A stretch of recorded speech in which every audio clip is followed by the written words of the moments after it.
All right, so I refuse to drive in the rain. It's been raining like literally every day in May, so I'm going to sit here and answer some questions because it's like not worth it for me. I'd rather just sit here and answer some questions. Okay, yes. So, you're actually right. Like, it's not taught. Like, everybody sits on panels and real estate conferences and all of that, and they talk about how awesome they are for whatever reason, and they don't really talk about what specifically that they use to systematize their business. Everything is systematized. Sorry, my phone cut out. But everything is systematized around an admin first. So the first thing that I got was a CRM. Then I figured it out. Then I got an admin, and the admin sort of helped me when I was on the road back and forth.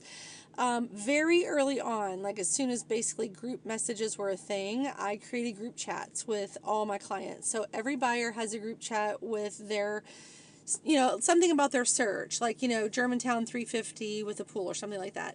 Every seller also is in a group chat. And at the beginning, it was just me and the admin and the sellers. So that if I was out and about and they had a question, it wasn't on me. Then, while I was doing that, this is why this is important, because while I was doing that, I was showing the client that they could trust my admin. And so then, as my admin team grew and I got a TC, then I would add my TC in it as well. And then, as my team grew and I got a junior, like an executive assistant as well, aside from the DOO and the TC, then she was also added.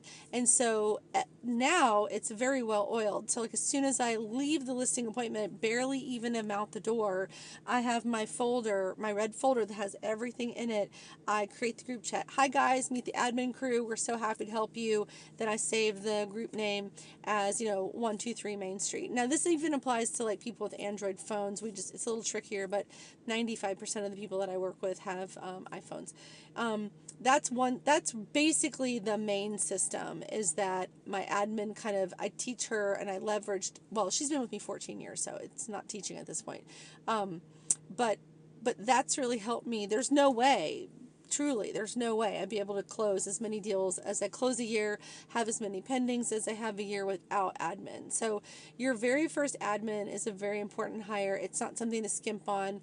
You should pay them so well that no one can poach them.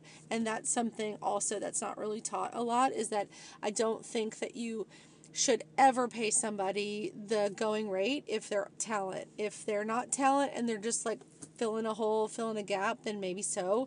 But just know that people are in search of a very good admin. So if you have a good one, you got to pay them well so that they can never be poached.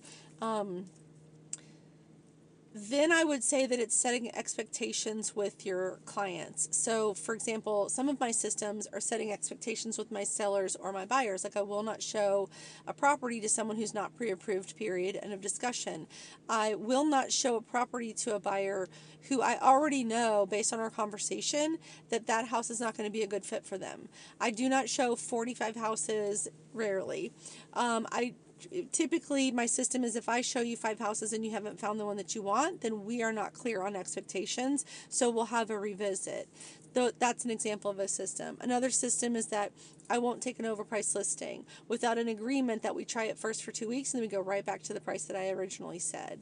I just don't work with assholes. I have a no jerk policy, a no asshole policy. That's a system that I have in place.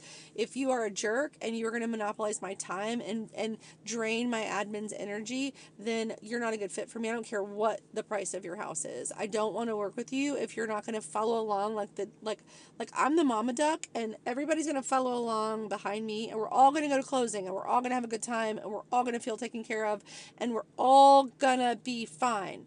But if one person like goes rogue and is like, I want an open house every day, or I'm going to be a jerk to your admin, or I don't want to listen to you, or I want to be the tail that wags the dog. Like, those are systems that I have in place where I just don't work with those people. So hopefully you have a policy where you don't work with jerks either, because they're just draining and they're not worth it. And so like, just flick them off. Like, you want to be a jerk, and go for it, but go be a jerk to somebody else, because you're not going to kick my cat.